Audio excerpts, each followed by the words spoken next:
몸은 죽여도 영혼은 능히 죽이지 못하는 자들을 두려워하지 말고 오직 몸과 영혼을 능히 지옥에 멸하시는 자를 두려워하라. 참새 2마리가 한 아사리온에 팔리는 것이 아니냐. 그러나 너희 아버지께서 허락지 아니하시면 그 하나라 아니하리라. 아멘. 오늘 설교의 제목은 그냥 되는 일은 없습니다 라는 설교의 제목으로 은혜를 나누고자 합니다. 마태복음 10장 28절로 마태복음 10장 28절로 29절에서 신이 말씀하실 때 어떻게 말씀하시냐면 염려할 것을 두려워하지 아니할 것을 말씀하시면서 몸은 죽여도 영혼은 죽이지 못하는 사람들을 두려워하지 말고 오직 몸과 영혼을 지옥에 넣어버리실 수 있는 두려우신 창조주 주님을 두려워하라고 말씀하시면서 하신 말씀이 무엇이냐면 참새 2마리가 그러니까 동물들이 매매하는 것도 또 바람이 동에서 서로 부는 것도 바람이 부는 것도 해가 뜨는 것도 모두 하나님의 허락하심 아니면 그 하나라도 땅에 떨어지지 않고 이룰 수가 없다는 것을 하나님께서 강조를 하셨습니다. 그래서 오늘 설교의 제목이 그냥 되는 일은 없습니다인데 우리가 살아가면서 우리가 징계를 받습니다. 하나님 앞에 고난을 받습니다. 우리 기독교인이라면요 무조건 징계가 또한 고난이 따르게 되어 있습니다. 우리가 예수님을 믿어서 죄사함을 받았거든요. 죄사함을 받은 우리들 살아가면서 여러분 죄 안 짓습니까? 살아가면서 하나님과 마음이 합했던 다윗까지도 정말 흉악한 범죄를 저지르고 말았던 겁니다. 그러나 하나님께서는 우리가 알아야 하는 건 하나님 앞에 하나님 잘못했습니다 하고 끝나는 것이 아니라 하나님께서 죄에 대한 보응이 무섭게 있다는 것을 오늘 이 시간 살펴보도록 하겠습니다. 오늘은 다윗의 이야기 또한 솔로몬의 이야기와 다윗의 이야기를 들어가지고 설명을 해드릴 건데요. 말씀을 전할 건데요. 다윗이 저녁에 다윗의 침대에 일어나서 왕궁 옥상을 거닐고 있었는데 거기서 한 여인이 목욕하는 것을 보았습니다.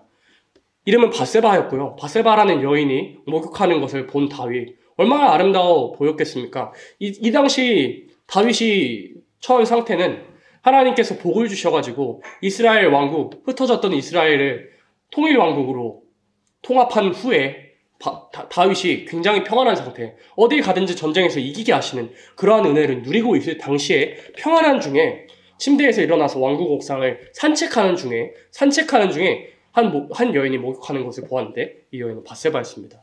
그래서 다윗이 잘못을 하고 맙니다. 3절 보니까 다윗은 사람을 보내 그녀에 대해 알아보게 했습니다. 그 사람이 돌아와 말했습니다. 엘리암의 딸이며 햇사람 우리아의 아내인 밧세바입니다.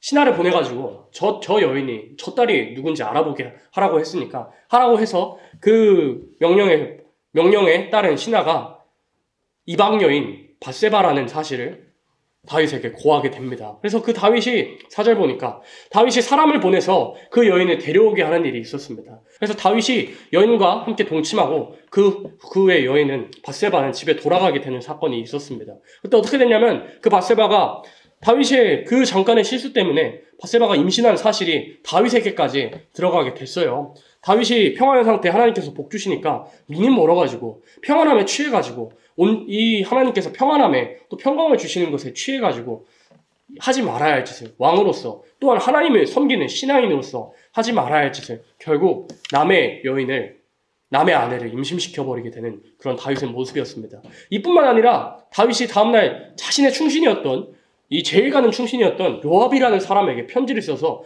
편지를 보냈는데 편지의 내용이 어떤 내용이었냐면 전쟁에 가장 치열한 최전선으로 보내가지고 전쟁에서 죽여버려라. 전쟁에서 제일 앞으로 보내가지고 그 전쟁에서 그 전투에서 칼에 맞아 죽어버리도록 최전선으로 그 남편을 보내버려라. 밧세바의 남편인 그 우리아를 보내버리라는 명령을 하게 됩니다. 그 명령에 요압 장군이 그대로 복종해서 밧세바의 남편인 우리아를 전쟁의 최전선으로 보내게 되었습니다. 아무리 그래도 이 전쟁의 최전선으로 나아간 우리아가 결국엔 그 최전선에서 다윗의 충신으로서 왕의 충신으로서 맹렬히 싸우다가 죽고 말아버렸습니다. 그래서 이 우리아의 죽음으로 말미암아서 군대에서 몇몇이 쓰러지기도 하고 우리아뿐만 아니라 여러 군인들이 죽기도 하고 특별히 다윗의 명령대로 제일 최전선에서 혼자 맹렬히 싸웠던 그 충신 우리아가 죽어버리게 됩니다. 그러니까 다윗이 뻔뻔하게도 근데 거기서 고칠 법도 한데 다윗이 충신을 보내가지고 요압에게 위로하라고 이렇게 말합니다. 어떻게 위로하냐고 서신을 보냈냐면 칼이라는 건 이 사람도 죽이고 저 사람도 죽이는 것이 아니겠냐고. 그래서 우리아가 죽은 것은 내 잘못도 아니고 칼이라는 것이 원래 이 날부지라는 것이 어쩔 수 없는 것이다. 이 사람도 죽이고 저 사람도 죽이는 것이 어쩔 수 없지 않겠느냐라고 서신을 보내라고 하나님의 사람으로서 그러면 안 될 뻔뻔한 짓을 하고 맙니다. 이 사실을 알았던 우리아의 아내 밧세바가 그 심정이 어땠겠어요?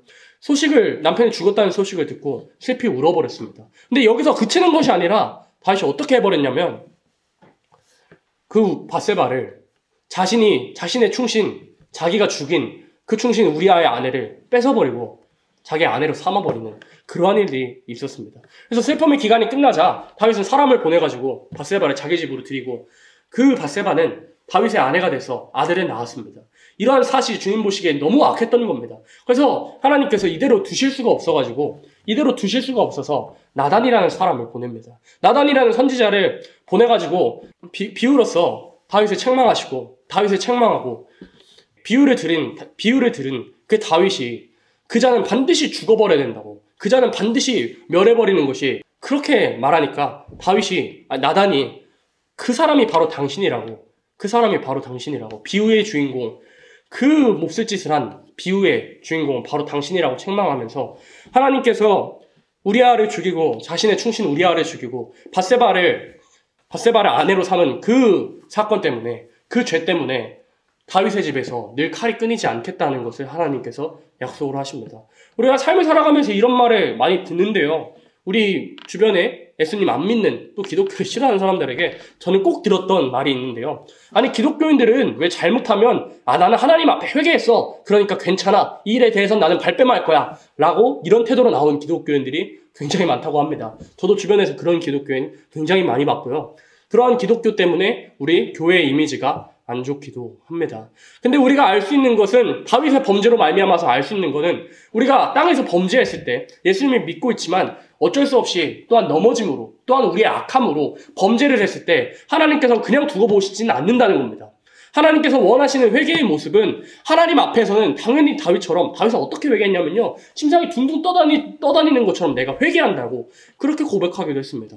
그렇게 회개한 다윗, 그냥 어떤 사람이 말하는 것처럼 하나님께만 회개했다고, 난 잘못했다고 하나님 앞에 말했으니까 난 이 일에 대해서 책임 안 져도 돼 라고 안 믿는 사람에게 말하는 것이 아니라, 다윗은 그 모든 책임을 하나님께서 지게 하셨다는 거예요. 우리 신앙에는 땅에서 잘못하면 그 잘못 때문에 그 죄의 값을 7배나 더 받는다는 것을, 이렇게 밧세바를 뺏어버렸잖아요. 남의 아내를 뺏은 그 결과가 어떻게 됐냐면, 다윗의 집에서 늘 칼이 떠나지 아니하고, 다윗은 늦은 저녁에 아무도 보지 않는 곳에서 남의 아내를 뺏어다가 자기 아내로 취했지만, 하나님께서는 그 죄에 대한 대가로 어떻게 하시겠냐고 말씀하시냐면, 다윗의 아내가 사람들 많이 보는 백주대낮에 사람들 많이 보는 곳에서 욕을 당할 것이라고, 욕보일 것이라고 하나님께서 엄하게 징계를 내리십니다. 그뿐만 아니라 다윗 자신은 성경에서 유일하게 하나님과 마음이 합한 사람입니다. 성경에서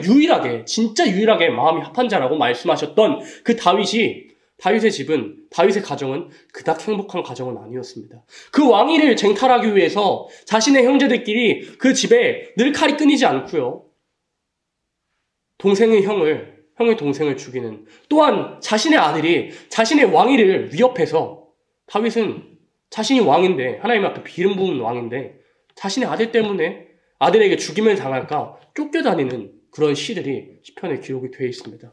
밧세바를 빼앗은 그 평안함에 눈이 멀어가지고 그 잠깐의 순간에 마귀에게 미혹받아가지고 했던 그 선택이 어떤 결과를 낳게 되었냐면, 자신의 아내들은 백주대낮에, 다윗은 은밀한 가운데 있지만 백주대낮에 아내들이 욕을 당하고, 그 낳았던 아이는 죽어버리고, 밧세바의 임신한 그 아이는 바로 죽어버리고, 또한 자신들의 아들에게서 늘 칼이 떠나지 않게 되는 무서운 결과를 낳았다는 것을 우리의 신앙인으로서는 알아야 합니다. 그래서 여러분들 이런 질문 살면서 많이 들으실 거예요. 아니, 기독교인들은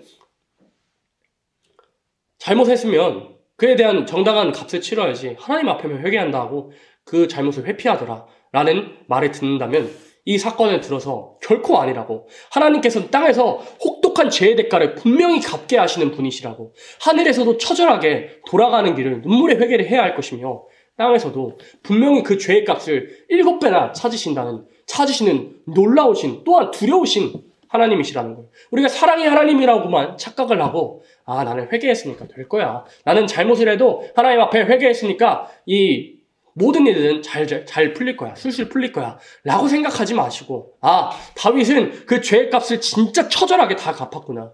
자신의 아들들이 그렇게 형제들 가운데서 죽임을 당하고 자신의 아들들이 욕보이는 그러한 일을 다윗은 그 범죄 한 번으로 하나님께서 갚아주셨다는 것을 우리는 알아야 합니다. 그래서 이러한 다윗이 욕을 당하는 그러한 일들이 그냥 되어지는 일이 아니라 마태복음 10장에서 우리가 방금 읽은 구절대로 하나님께서 허락하시는 우리가 느끼는, 우리가 당하는 모든 어려운 일들과 모든 징계들과 모든 고난들은 하나님께서 허락하시는 이유가 있고, 하나님의 허락하심이 아니고는 결코 일어날 수 없다는 것을 우리가 알아야 됩니다. 그뿐만 아니라 다윗이 시편에서 이렇게 고백하거든요.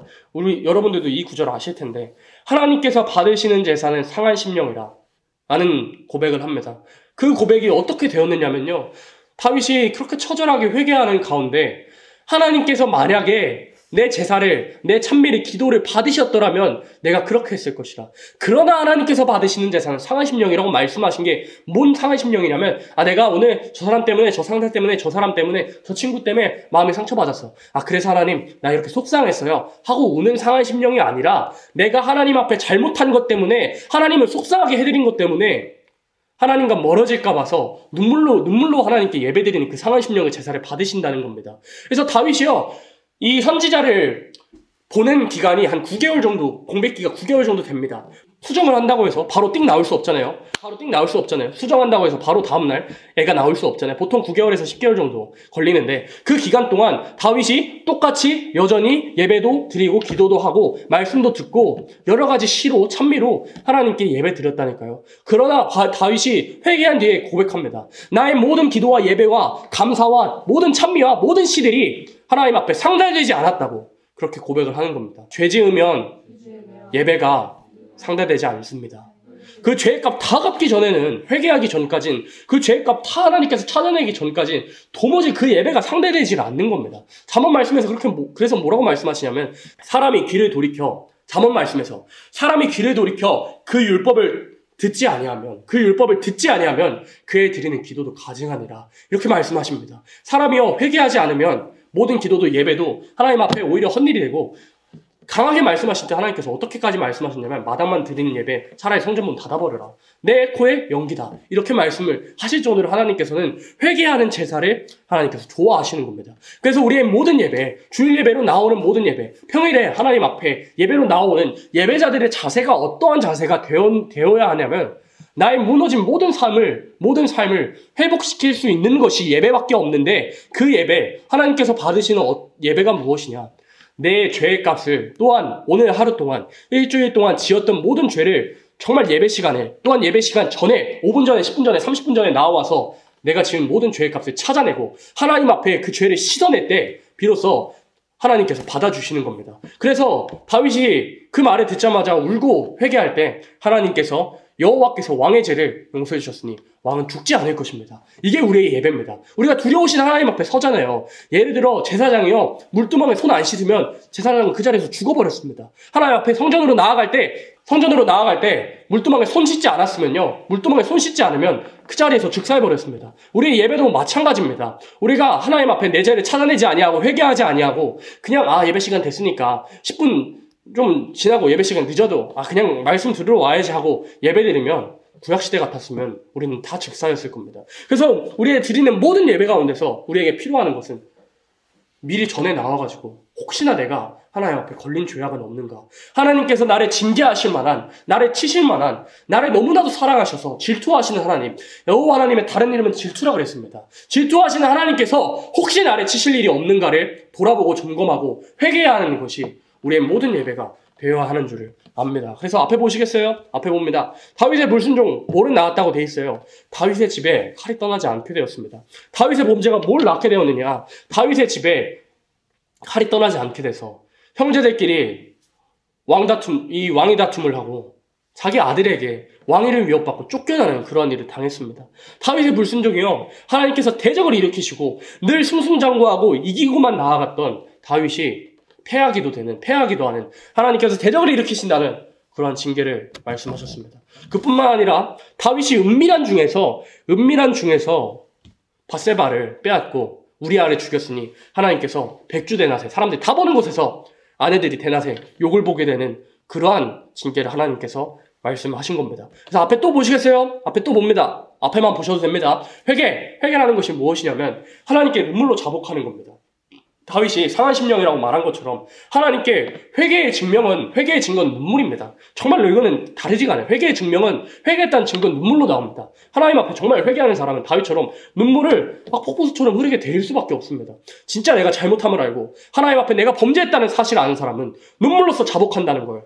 또 그뿐만 아니라 회개라는 것은 하나님 앞에 울고불고 하는 것에서 끝나는 것이 아니라 나 잘못했습니다 하나님, 내가 이렇게 잘못했습니다 하는 것에서 끝나는 것이 아니라 땅에서 엄청난 징계를 받는 것 또한 회개의 그 범주 안에 들어가는 겁니다. 땅에서 엄청난 징계가 따른다니까요. 회개라는 것은 땅에서 엄청난 징계, 죄의 값을 다 받아내야 되는, 율법적으로 그 죄의 값을 다 받아내야 하는 그러한 것이 회개에 포함이 됩니다. 그래서 우리가 죄 짓지 않기로 정말 하나님께로 나아가는 그러한 사람들이 되어야 됩니다. 또 다윗의 결과가 어떻게 됐냐면, 여러분 가문의 저주라는 말 들어보셨을 겁니다.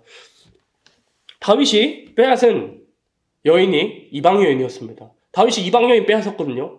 그 아들이 어떻게 됐냐면, 그 아들 솔로몬도 이방 여인과 연애하다가 그 마음 떠나버려서, 하나님께로 향한 마음이 이방 여인과 연애하다가 떠나버려서 이스라엘이 두 갈래로 나눠지게 됐다는 사실을.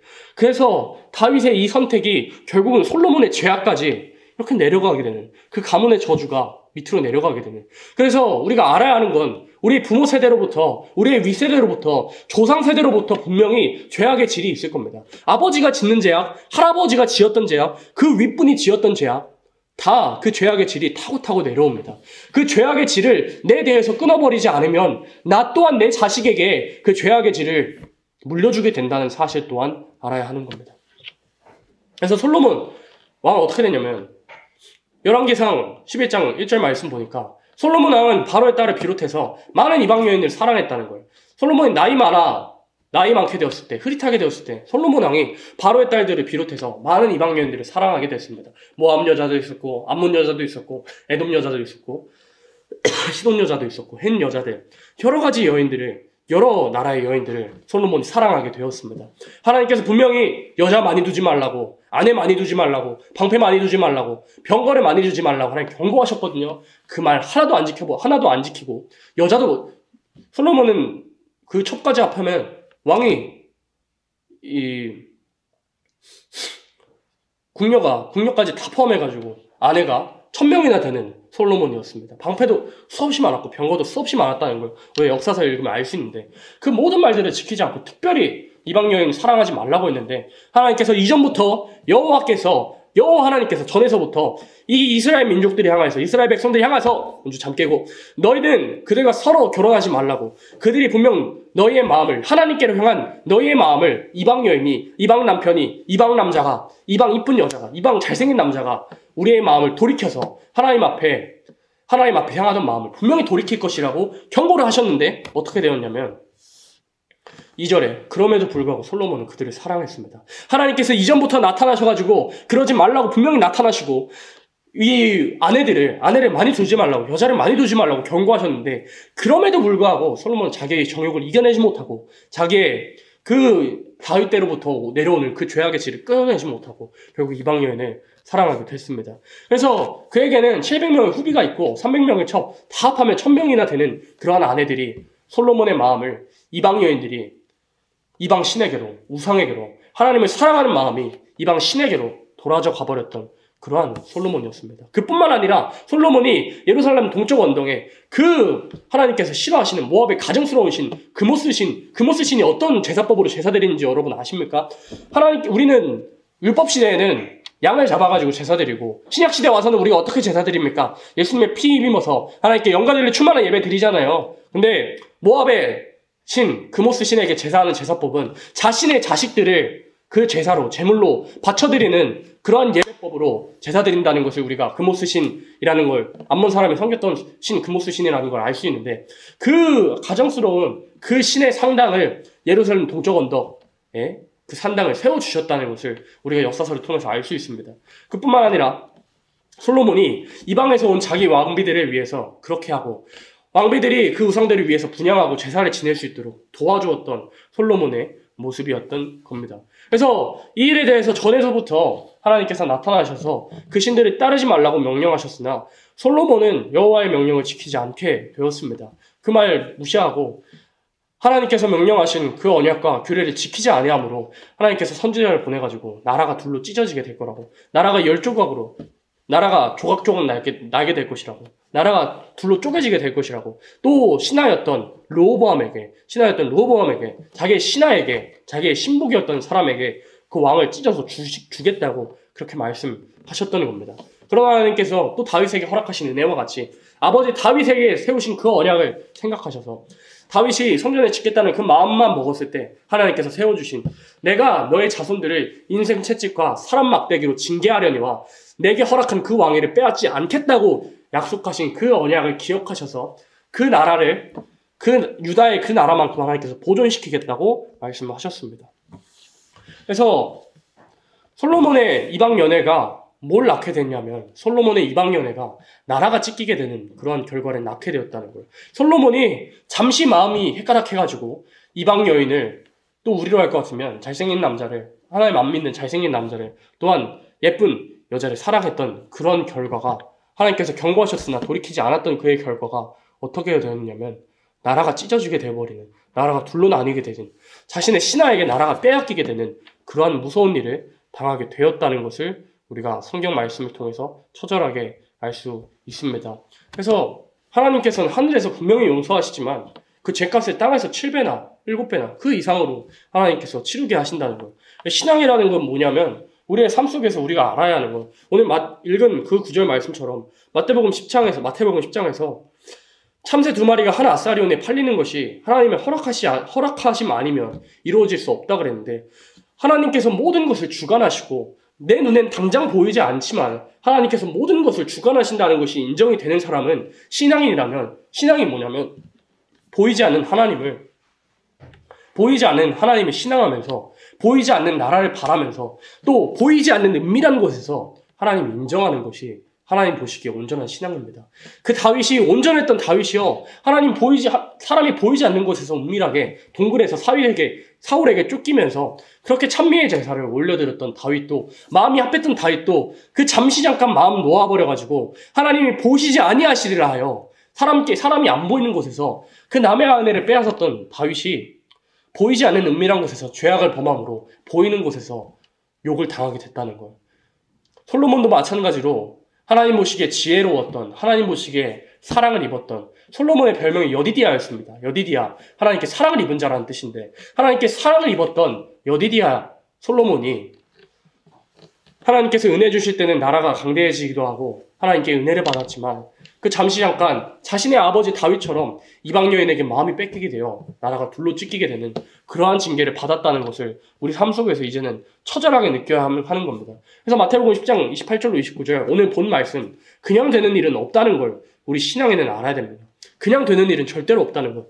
내가 지금 징계를 당하고 있다면, 어려운 일을 당하고 있다면, 혹 내 일이 풀리지 않는다면, 그 이유가 내 삶 속에서 보이지 않는 하나님을 신앙해야 할 나의 신앙생활 속에서 이건 하나님께서 보시지 아니하겠지, 이 정도는 하나님 용서해 주시겠지, 이 정도는 하나님 봐주시겠지 한 그 죄악 때문에 모든 어려움들이, 되어지는 모든 어려운 일들이, 시험스러운 일들이 일어나게 된다는 걸 오늘 다윗과 솔로몬, 그 부자의 사건을 통해서 알 수가 있었습니다. 그래서 그래도 감사한 것은 뭐냐면 이렇게 징계를 받아서라도 하나님께서 돌이키셨다는 거예요. 하나님께서 사랑하시는 생명이라면 무조건 징계하신다는 거예요. 히브리서에서 무슨 말씀 나오냐면, 우리가 징계받지 않으면, 하나님의 자녀들로서 징계받지 않으면, 매일 맞지 않으면 사생자라고 말씀하십니다. 우리가 부모와 자식 관계에서도 그렇죠. 잘못된 길, 그릇된 길로 가면 회초리 들어야 됩니다. 잠언 전도서 말씀에서는 초달에 차방하지 못하는 부모는 나쁜 부모라고 말씀하십니다. 뭐 요즘 시대에는 이제 체벌도 범죄라고 말하기도 하지만 하나님께서는 분명히 초달하는 부모가 옳은 부모라 했습니다.